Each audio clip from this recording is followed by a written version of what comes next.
여러분 안녕하십니까? 오늘도 즐겁고 유익한 성경 공부 시간입니다. 계속해서 성경에서 이야기하는 부분의 질문들, 성경을 향한 질문들을 좀 다뤄보고 있는데 오늘은 마태복음 19장 24절의 말씀에서 나오는 것을 좀 다뤄보려고 합니다. 마태복음 19장 24절을 보면 다시 너희에게 말하노니 약대가 바늘기로 들어가는 것이 부자가 하나님의 나라에 들어가는 것보다 쉬우니라 하신대. 이렇게 나와 있습니다. 그래서 제가 처음에 고등학교 1학년 때 처음 예수님을 믿었을 때는 부자는 싹 다 천국에 못 간다라고 생각을 했었어요. 그래서 제가 한동안 좀 딜레마에 빠졌던 적이 있었습니다. 저는 제가 부자가 되기를 원했었거든요. 그때만 해도 제가 나는 부자가 돼야지 그런 꿈을 꾸고 살았었는데, 그래서 제가 목표는 내가 다니는 교회에서 헌금을 제일 많이 하고 11조를 제일 많이 하는 장로가 돼야지, 그게 제 꿈이었었습니다. 그랬었는데 이 말씀을 읽다가 부자는 그러면 천국에 못 간다는 건가? 여러분 한번 생각해 보세요. 약대가 이제 낙타를 말하는 건데, 낙타가 우리가 바느질을 하는 이 바늘 귀로 낙타가 들어갈 수 있습니까? 불가능한 거예요. 못 들어가요. 그러면 부자는 천국에 못 들어가는구나. 그 생각을 하면서 그러면 내가 부자가 돼야 되나 말아야 되나 막 고민에 빠졌던 적이 있었어요. 그래서 제가 이제 그것을 가지고 그때 당시에 이제 저를 담당하셨던, 이제 지도하셨던 그 전도사님께, 그리고 그때 당시에 다니고 있었던 교회 목사님께 이렇게 가서 질문을 드렸는데, 그때 이제 그분들이 저에게 가르쳐 주신 말씀이 이제 오늘 나누고자 하는 말씀입니다. 여러분, 부자, 여기서 말하는 부자는요, 무조건적으로 그냥 절대적이든 상대적이든 돈이 많은 사람, 물질이 많은 사람을 이야기하는 것이 아닙니다. 여러분, 성경에 보면 아브라함은 굉장히 부자였어요. 아브라함은 굉장히 부자였고요. 아브라함, 이삭도 굉장히 부자였고, 야곱도 부자였고요. 그리고 성경에 나오는 사람들 중에 부자가 굉장히 많아요. 특별히 욥이라는 사람이 있지요. 성경이 욥을 뭐라고 얘기를 하냐면 동방의 의인이다라고 얘기했습니다. 하나님이 그리고 마귀에게도, 사탄 앞에서도 욥을 막 자랑할 만큼 욥은 하나님이 인정할 만한 의로운 사람이었어요. 그런데 욥도 굉장히 부자였었습니다. 그러면 그 사람들은 다 천국에 못 가냐? 그게 아니죠. 그러니까 여기서 말하는, 마태복음에서 말하는 부자가 하나님의 나라에 들어가는 것 할 때 그 부자는 단순하게 물질이 많은 사람, 돈이 많아서 부자인 사람을 이야기하는 것이 아니고요. 세상에 미련이 많은 사람, 세상적인 세상적인 부에 미련이 많은 사람, 이렇게 우리가 받아들여야 하는 것입니다. 그래서 낙타가 바늘귀에 들어가지 못하는 것이다. 들어가는 것보다 이것이 부자가 하나님 나라에 가는 것이 더 쉽다라고 얘기하는 낙타가 바늘길을 통과하는 것이라는 그런 표현에 대해서도 여러 가지 말들이 많이 있습니다. 이제 어떤 사람들은 그때 당시에 이제 이스라엘을 기준으로 해서 동방이라고 얘기를 하면 지금의 이제 아라비아나 구소련이죠. 러시아의 이제 서쪽, 아무튼 그쪽에 이제 해당하는 사람들인데, 그 사람들의 속담이었대요. 원래는 이 말이. 근데 확인한 바는 없습니다. 아무튼 간에 그런 썰이 있다라는 뜻이죠. 낙타가 그러니까 거의 불가능한 이야기를 할 때,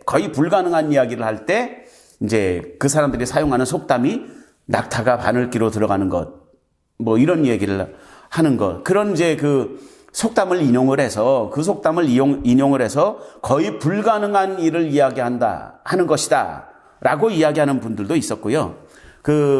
또 신학자 중에 바클레이라는 신학자는 요 말을 조금 유하게 좀 고쳤어요. 약간 또 부드럽게 좀 고쳤습니다. 그건 뭐냐면 예루살렘 그 성벽을 이렇게 둘러 있는 문들 중에 사람들이 통과하는 문들이 있고 짐승들이 통과하는 문이 있어요. 근데 그 사람들이 통과하는 문은 굉장히 높고 이렇게 큰 문이었는데 짐승들이 통과하는 문은 조그맣게 이렇게 뚫어놨다고 그래요. 저도 성지순례 안 가봐서 모릅니다. 근데 아무튼 그렇게 그런 문이 실제로 있다고 합니다. 그래서 근데 그 문의 이름이 바늘귀 문이래요.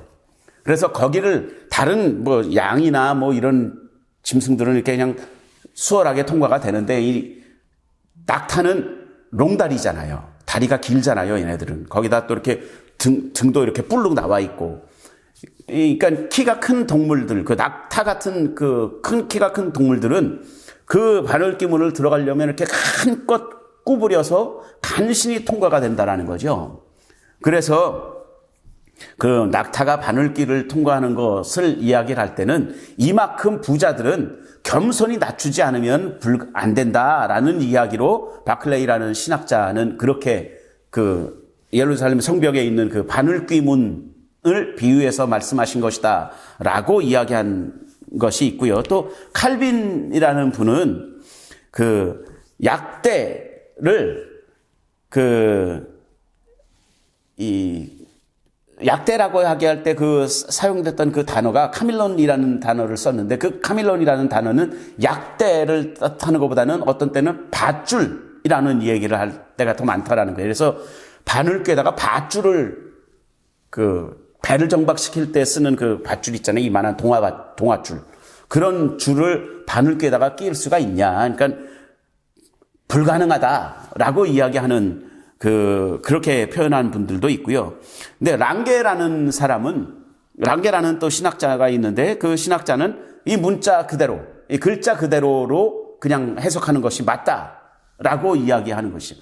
여러분, 그런데 뭐, 동방의 속담이든 바클레이라는 사람이 얘기한 것이든 칼빈이라는 분이 얘기한 것이든 뭐, 또 랑게라는 분이 얘기하신 다 훌륭한 분들이에요. 뭐, 다 훌륭한 분들이 이야기한 것이라 어떤 분이 틀리고 어떤 분이 맞다라고 얘기할 수는 없습니다. 그러나 잘 들어보시면